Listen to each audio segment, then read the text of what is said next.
Alin po ba yung kawan? Na doon napabilang ang mga taong pumasok sa ating Panginoong Sukristo. Pakinggan ninyo dito po sa Aklat ng Mga Gawa 20:28, salin po ito ni Ginoong George M. Lamsa.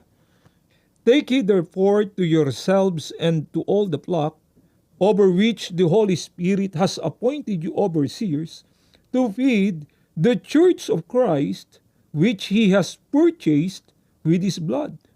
Sa pagkakaliwat po sa wikang Pilipino, ingatan ninyo kung gayon ang inyong sarili at ang buong kawan. Narito'y hinirang kayo ng Espiritu Santo ng mga katiwala upang pakanin ang Iglesia ni Kristo na binili niya ng kanyang dugo.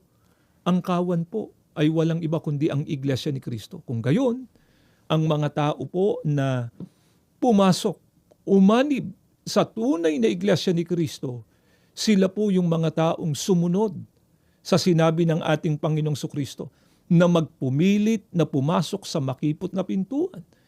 Pinag-aralan na po natin kung sino yung makipot na pintuan na dapat pasukan ng tao, walang iba kundi ang ating Panginoong Sukristo. At ang mga tao po na tunay na nakapasok sa ating Panginoong Sukristo, nasa loob sila ng kawan, ang kawan ay walang iba kundi ang Iglesia ni Kristo.